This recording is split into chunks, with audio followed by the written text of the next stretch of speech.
Okay, I'm rolling now.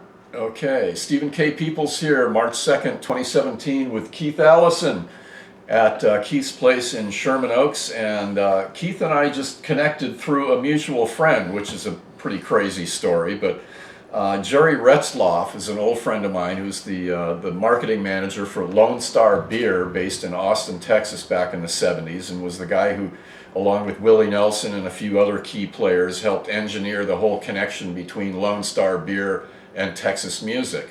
And Jerry and I were talking, and he happened to mention that, the name Keith Allison. And oh, I'm in touch with him. We went to high school together. And I just said, okay, full stop, hold it, time out, wait a minute. Are we talking about Keith Allison, the guy who was was a cricket, who was in Paul Revere and the Raiders, and then later on was with the Monkees and all kinds. Yeah, that's the guy.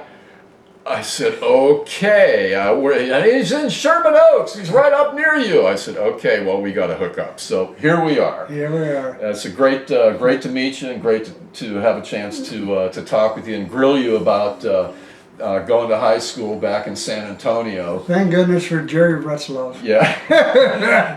now, one of the cool things, because I've written stuff about Doug and the Texas Tornadoes and so forth. So you go back right to the very beginning with Doug and Aggie. So tell me your Doug and Aggie story. How you hooked up with those guys? How you first met and well, we went to different. Your first band we went together. to different high schools, but I had a band in high school, and of course Doug did. And Doug was he was signing to a local label that was having regional hits. Yeah, he was. In his early teens, he was already recording. Yeah, well, he had been a child prodigy. Prodigy, that's the word. Yeah, that's it. So anyway, he had been playing for all of his life and so forth, but he was really good. Anyway, we were in high school, and so I would. There was among the musicians in town, there was like an A team and a B team, and band members. Right. And it was these two brothers. They went to Edison High, Marty and Harvey Kagan. One played rhythm guitar, one played bass, and they were just about a year apart in age, and they were a perfect mix because they knew all the songs and everybody and so forth. So the Kagan brothers were a thing, and then there was the drummer, and then there was a keyboard player or a sax player, whatever you needed for that particular gig. So maybe I got a gig, I would call on Wednesday, the Kagan brothers, and say, I got a gig Saturday night, are you available today? So, Doug just called us, he's playing, and I said, well, what's he paying? And they would say, $9 or $10, he said, for the night, and I said,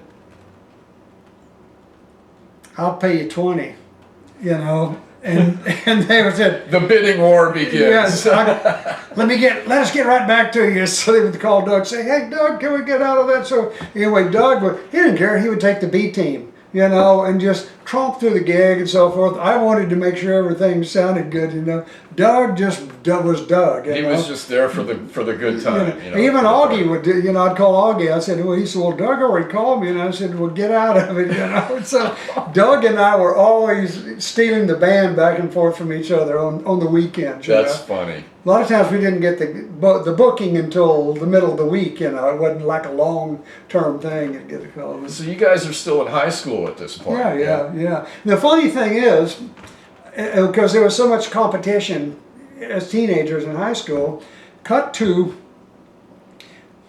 maybe 91 or so, I'm living in New York, and the Texas Tornadoes are playing the Lone Star Cafe on 54th Street. Yeah. So I figured what time they were doing sound checks. I went down to say hello, and I walked through the door, and I had no more walk 10 yards in the door towards the bar, and there was Augie standing there. He said, oh my God, so Augie, we hugged and this and that. So he walked me down. He said, yeah, come on, say hello to everybody. He walked me down, and sitting at the end of the bar was Doug with a cowboy hat on, drinking a beer, and Augie says, Doug, look who's here, look who's here. And Doug says, Keith Allison, Robert E. Lee High School. Not all the things that I've done in my life, that was still in his head. I was from Robert E. Lee, and he attended Sam Houston, So it was Keith Allison, Robert E. Lee High School. So the war was still going on. I broke up. I said, well, Doug, I've done more since then. And I hugged him, we laughed, but that was the first thing out of his mouth. Broke me up, It's got a long memory. Yeah, but he just sized me up, and that's the first thing he said. Well, he went right back to, the late 50s. So what was your ticket out of San Antonio? Ray Peterson. Ray Peterson. Okay. So tell us the story of Bless his heart. connecting with Ray, and he had some bona fide country hits and some kind of goofy novelty stuff. Well, he had several big hits. Yeah, he was a pretty well established guy. Corina, one of the first records that Phil Spector produced.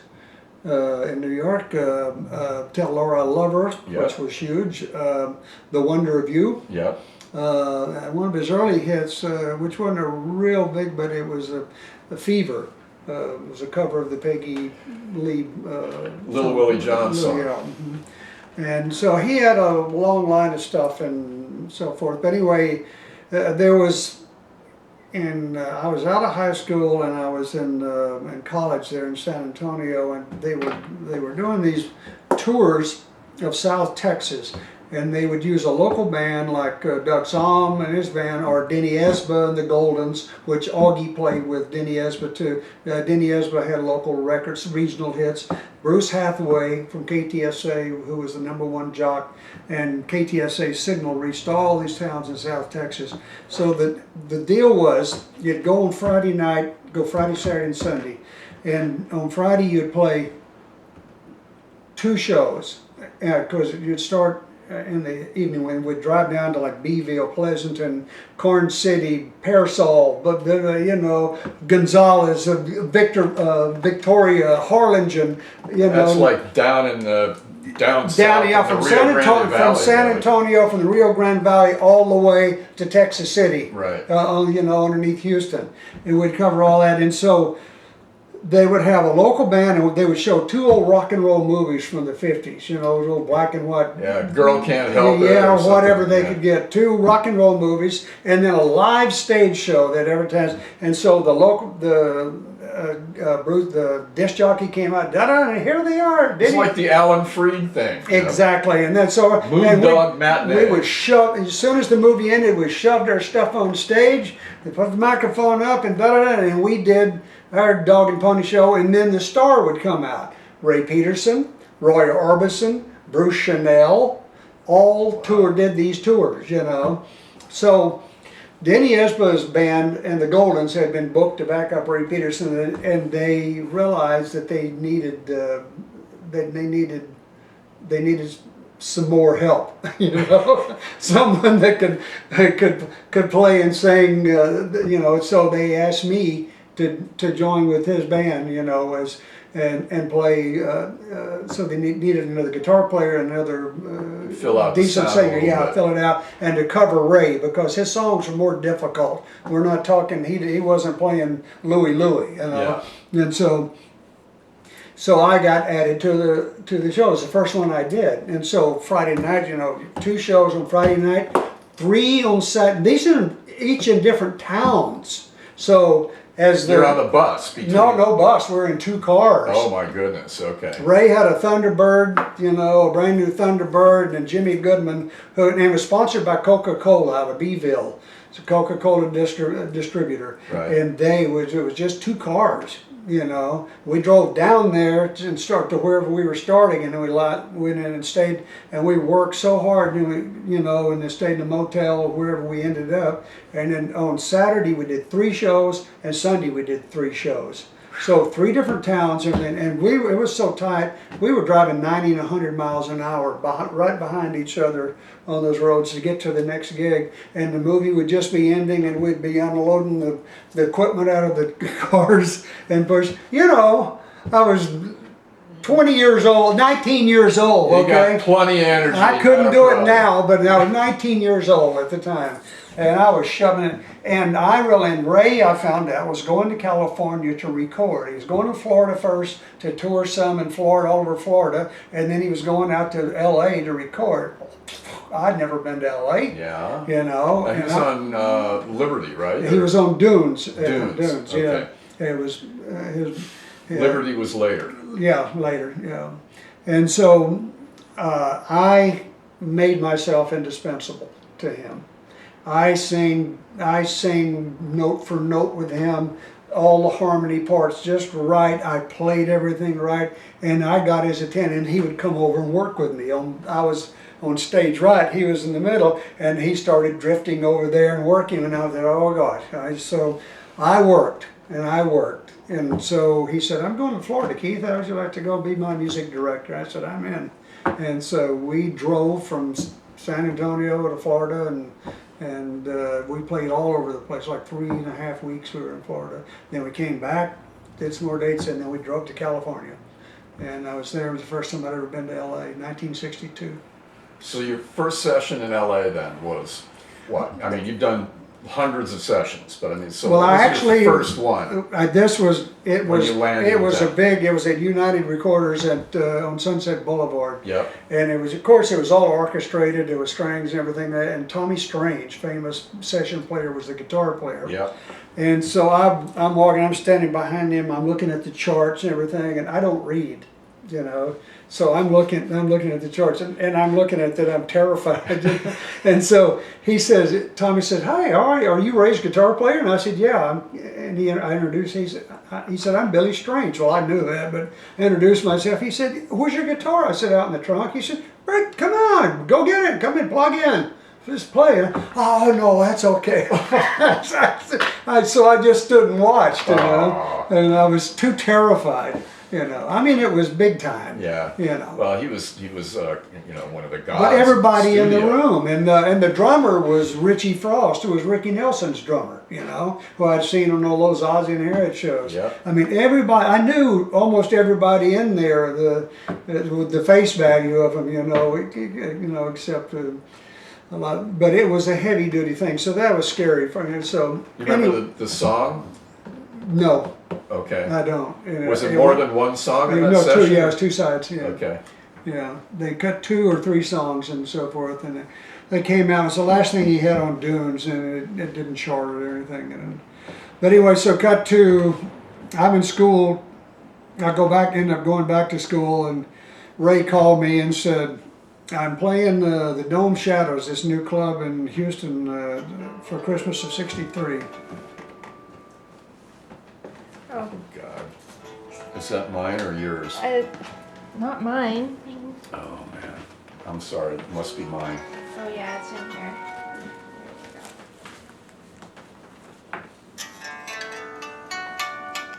Later. Sorry. Oh. It just reminded me I cut mine off. So let's start again from when Ray called you. Leaving it. So in fall of '63, Ray called me and says, I'm booked on this big gig in Houston. We're opening this huge club across the street from the Astrodome.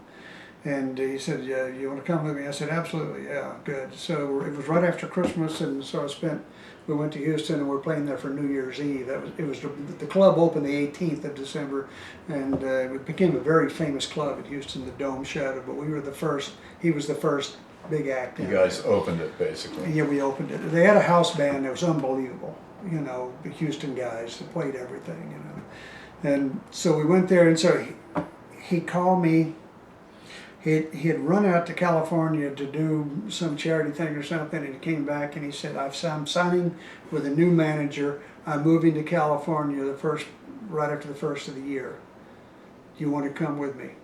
And I said, and I was looking at midterm exams and so forth, and I said, I'm in. I went to were you in college? I was in college, yeah. Okay. Where were you going to school? At University of Texas, San Antonio. Yeah, SAC. San Marcos. Yeah. Not San Marcos, San Antonio. Okay. SAC. Gotcha. San Antonio. I'd done one semester at North Texas State in Denton. you know, and I'd gone a couple of years there in Sac, and I kept coming and going and coming and going, trying to make up my mind whether to go full force to play or Yeah, not. You know. Ray kind of made the decision. He made for the you, decision. He's moving out here. He has a new manager. He has a, and we got in the car and we got here. I don't know the exact date. We were at a motel on Sunset Boulevard, and then we ended up with an apartment over in Panorama City, of all places.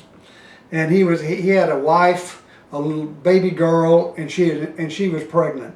So you talk about being a third wheel. Oh, you know, man. You know. So, but we played every weekend at some club and so forth, and we just used the house bands, you know. So it was my job to walk in and say, okay, we're doing Karina, tell Laura I love her, the wonder of you, da da da, I'm missing you, blah blah blah. It's in this. We're opening with pretty girls everywhere. Key of C, when it starts on the 5, blah, blah, blah, you know, in the kitchen. Right, you know, right. The cinnamon cinders.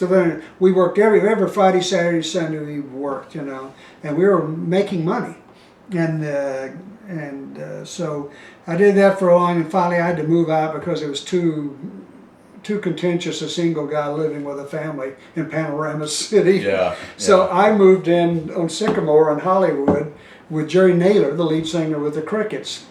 And my cousin, Jerry Allison, had been in the same building, but already had moved right down the street on Moore Park here. And Sonny Curtis was still there, who was playing guitar, and they had a gig coming up at the Jack Good, the producer of Shindig, was doing this big thing at the Shrine Auditorium, and they said, the Crickets called me, Jerry called me and said,